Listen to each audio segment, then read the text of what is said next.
देश के अगले राष्ट्रपति के चुनाव के लिए आज मतदान हो रहा है। संसद भवन और अलग अलग राज्यों की विधानसभा में सोमवार यानी कि आज सुबह 10 बजे से शुरू हुए मतदान शाम 5 बजे तक चलेंगे। चुनाव आयोग 3 दिन बाद यानी 21 जुलाई को नतीजे घोषित करेगी। देश को नया राष्ट्रपति 25 जुलाई को मिलेगा।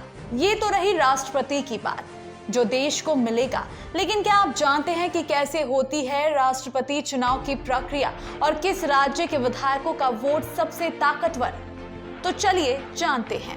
राष्ट्रपति के चुनाव में लोकसभा, राज्यसभा के सभी सांसद और सभी राज्यों के विधायक वोट डालते हैं। इन सभी के वोट की अहमियत यानी वैल्यू अलग अलग होती है। यहाँ तक कि अलग अलग राज्य के विधायक के वोट की वैल्यू भी अलग होती है। एक सांसद की वोट की वैल्यू 708 होती है, लेकिन इस बार जम्मू कश्मीर में विधानसभा न होने की वजह से सांसदों की वोट की वैल्यू घटकर 700 रह गई। दूसरी तरफ विधायकों के वोट की वैल्यू उस राज्य की आबादी और सीटों की संख्या पर निर्भर होती है। देश की सबसे ज्यादा आबादी वाले राज्य उत्तर प्रदेश के एक विधायक के वोट की वैल्यू सबसे ज्यादा 208 होती है। वहीं इसके बाद झारखंड और तमिलनाडु के एक विधायक के वोट की वैल्यू 176, तो महाराष्ट्र के एक विधायक के वोट की वैल्यू 175 होती है, तो बिहार के एक विधायक के वोट की वैल्यू 163 होती है। सबसे कम वैल्यू सिक्किम के विधायकों की होती है। यहाँ के एक विधायक के वोट की वैल्यू 7 होती है। इसके बाद नंबर अरुणाचल और मिजोरम के विधायकों का आता है। यहाँ के एक विधायक के वोट की वैल्यू 8 होती है।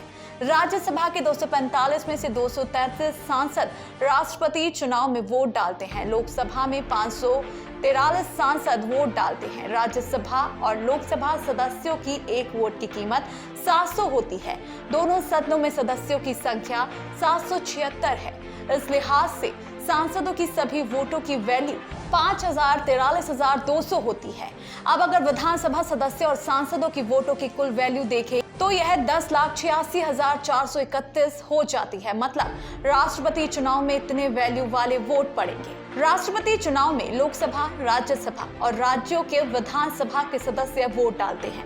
233 सांसद ही वोट डाल सकते हैं। 12 मनोनीत सांसद इस चुनाव में वोट नहीं डालते हैं। इसके साथ ही लोकसभा के सभी 543 सदस्य वोटिंग में हिस्सा लेंगे। इनमें आजमगढ़, रामपुर और संगरूर में हुए हालिया उपचुनाव के विजेता सांसद भी शामिल होंगे। इसके अलावा सभी राज्यों के कुल 4033 विधायक भी राष्ट्रपति चुनाव के लिए वोट डालेंगे। इस तरह से राष्ट्रपति चुनाव में कुल मतदाताओं की संख्या 4809 होगी। हालांकि इनके वोटों की वैल्यू अलग अलग होती है। वोटिंग प्रक्रिया और उसके बाद मतों की गिनती को आसान बनाने के लिए चुनाव आयोग ने न सिर्फ सांसदों और विधायकों की वोटिंग के लिए अलग जगह निर्धारित करता है, बल्कि उन्हें अलग अलग रंग के पर्चे भी देते हैं। जहां सांसदों को वोटिंग के लिए हरे रंग की पर्ची मिलती है, वहीं विधायकों की पर्ची का रंग गुलाबी होता है।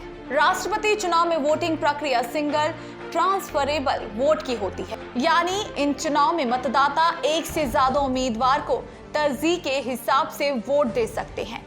उदाहरण के तौर पर अगर राष्ट्रपति पद के लिए 4 उम्मीदवार हैं तो लोग पहली प्राथमिकता, दूसरी प्राथमिकता, तीसरी प्राथमिकता और चौथी प्राथमिकता तय करते हुए वोट दे सकते हैं। हालांकि अगर मतदाता सिर्फ एक ही उम्मीदवार को भी चुनते हैं तो भी उनका वोट वैलिड होता है।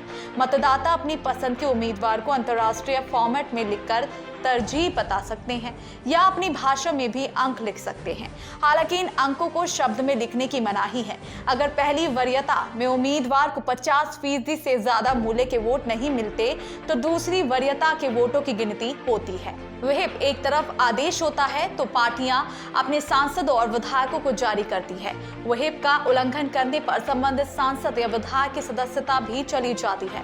हालांकि राष्ट्रपति चुनाव में पार्टियां व्हिप जारी नहीं कर सकती हैं। दरअसल राष्ट्रपति चुनाव में वोटिंग गुप्त रखी जाती है, यानी विधायक और सांसद पार्टी को अपनी पसंद बताने के लिए बाध्य नहीं होते। Special report, voice of Bharat.